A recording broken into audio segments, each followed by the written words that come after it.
और इस वक्त दिल्ली के मुख्यमंत्री अरविंद केजरीवाल हरियाणा के कुरुक्षेत्र में एक रैली को संबोधित कर रहे हैं। आइए आपको सीधे लेकर चलते हैं। वो माननी नहीं मोदी जी की बात, वो हमारे स्कूल देखने आई।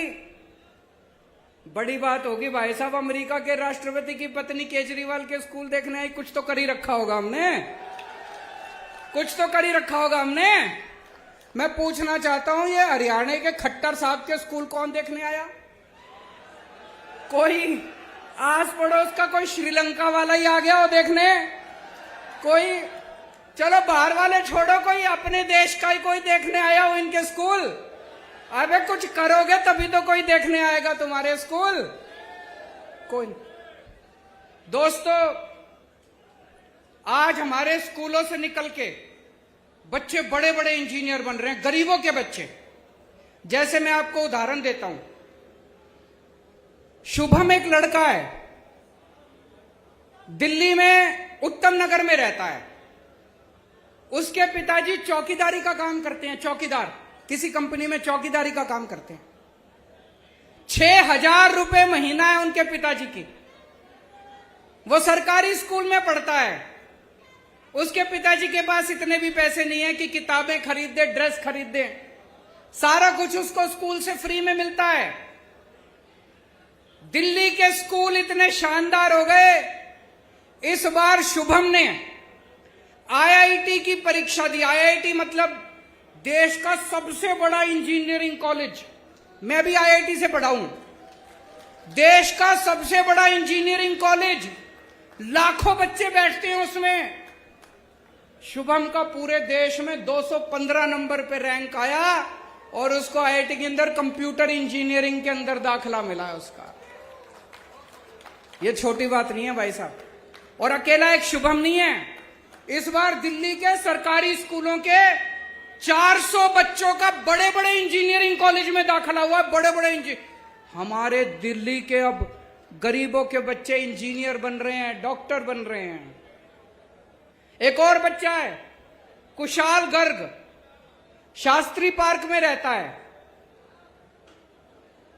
उसके पिताजी कार्डबोर्ड की कंपनी में मजदूरी करते हैं। 11,000 रुपए महीना तनख्वाह कमाते हैं। उनके बेटे का एडमिशन इस बार ऑल इंडिया मेडिकल कॉलेज में हुआ है, देश का सबसे बड़ा। ऑल इंडिया मेडिकल तो सबसे बड़ा है, ऑल इंडिया मेडिकल में उसके बच्चे का एडमिशन हुआ है। मैं इनसे बात कर रहा था, बोले जी आज से 5 साल पहले जो सरकारी स्कूलों की हालत थी, अगर वैसी हालत रहती हमारे बच्चे भी बड़े होकर मजदूरी करते। ये तो बोले केजरीवाल जी आपका धन्यवाद जो आपने स्कूल इतने शानदार कर दिए। मैं ये कहना चाहता हूं कि अगर गरीबों के बच्चे भी इंटेलिजेंट होते हैं, गरीबों के बच्चे कमजोर नहीं होते। ये तो माँ बाप के पास साधन नहीं होते, सरकारें कुछ करती नहीं है, इसलिए गरीब का बच्चा बड़ा होकर गरीब रह जाता है।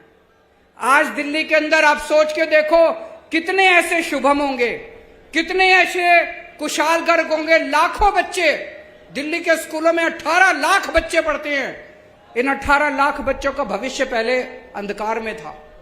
ऐसे ही लाखों बच्चों का भविष्य हरियाणा के अंदर अंधकार में है। हरियाणा के अंदर भी स्कूलों का बुरा हाल है। एक मौका दे दो, हरियाणा के सारे सरकारी स्कूल बदल के दिखा दूंगा मैं।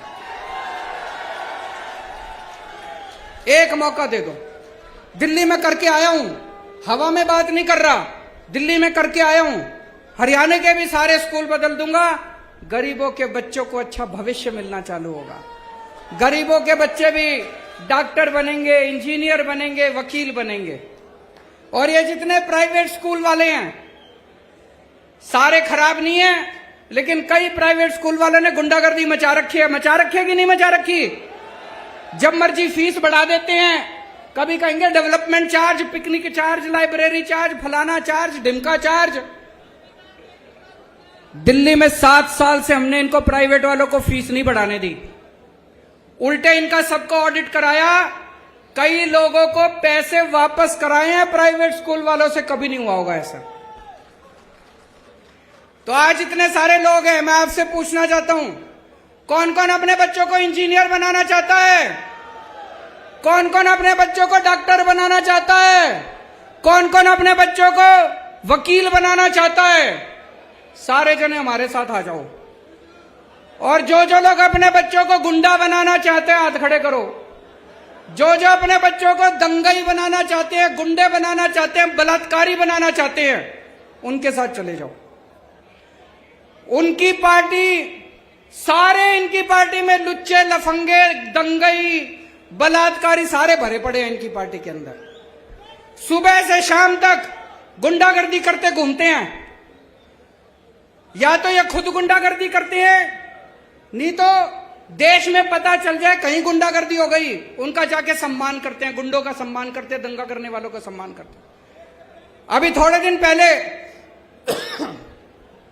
कुछ गुंडों ने मेरे घर पे हमला कर दिया। आपने पढ़ा होगा, अखबारों में, टीवी में देखा होगा। कुछ गुंडों ने हमला कर दिया। इन्होंने उन सारे गुंडों का अगले दिन सम्मान करा।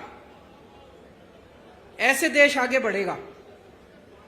किसानों के ऊपर इनके आदमियों ने गाड़ी चढ़ा दी उत्तर प्रदेश के अंदर। इनकी पूरी की पूरी पार्टी ने बड़े बड़े वकील खड़े कर दिए उसको बचाने के लिए जिसने किसानों के ऊपर गाड़ी चढ़ाई थी। देश में कहीं बलात्कार हो जाए, देश में कहीं बलात्कार हो जाए, इनकी पार्टी पहुंच जाती है बलात्कारियों का सम्मान करने के लिए, शोभा यात्रा निकालने के लिए।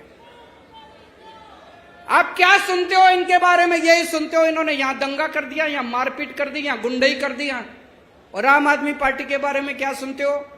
यहां पे इन्होंने स्कूल बना दिया, यहां अस्पताल बना दिया, यहां बिजली ठीक कर दी, यहां पानी ठीक कर दिया, यहां सड़कें ठीक कर दी। आम आदमी पार्टी शरीफों की पार्टी है। आम आदमी पार्टी देशभक्तों की पार्टी है। आम आदमी पार्टी ईमानदार लोगों की पार्टी है। हम देश की सोचते हैं, हम इनकी तरह गुंडागर्दी नहीं करते। अमेरिका में कोई गुंडागर्दी कर दे तो वो जेल जाता है। इंडिया में कोई गुंडागर्दी कर दे तो इनकी पार्टी में जाता है। यूरोप में कोई बलात्कार करे तो वो जेल जाता है। इंडिया में कोई बलात्कार करे तो इनकी पार्टी में जाता है। कैसा भारत चाहते हो आप लोग? गुंडों का भारत चाहते हो, दंगइयों का भारत चाहते हो, कि विकास और तरक्की वाला भारत चाहते हो? मैं आप लोगों से पूछना चाहता हूं, पिछले 7 साल हो गए अब खट्टर साहब को सरकार चलाते। 7 साल से खट्टर साहब की सरकार है। खट्टर साहब ने कितनी नौकरियां दी आप लोगों को? हरियाणा के बच्चों को कितनी नौकरियां दी खट्टर साहब ने?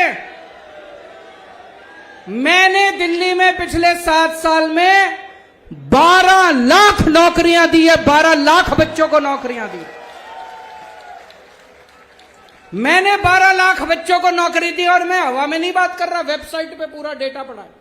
हमारी वेबसाइट पे चले जाना, वेबसाइट पे सारा डेटा है। मैंने 12 लाख बच्चों को नौकरियां दी हैं और अगले 5 साल में 20 लाख बच्चों को नौकरी देने का पूरा प्लान बनाया है। मैं नौकरी दे सकता हूं, ये नहीं दे सकते। ये कभी यही नौकरी नहीं देंगे आपको। ये कभी आपके बच्चों को नौकरी नहीं देंगे। क्यों? क्योंकि इनको अपनी पार्टी के लिए बेरोजगार गुंडों की जरूरत है। आपके बच्चों को दंगा कराना सिखाएंगे, गुंडई करना सिखाएंगे, अपने बच्चों को विदेश भेजते हैं पढ़ने के लिए ये लोग। अभी मेरे को एक भाई बता रहा था, हरियाणा में सारे पेपर लीक हो जाते हैं। जितने भर्तियों के पेपर होते हैं सारे लीक। ऐसा है क्या जी? ये मेरे को एक लिस्ट दी है एक भाई ने। ये 2020 में HSC जूनियर ड्राफ्टमैन का पेपर लीक हो गया। इंडिया टीवी हर वक्त हर जगह डाउनलोड करने के लिए सर्च करें India TV news Google play store या ऐप स्टोर पर।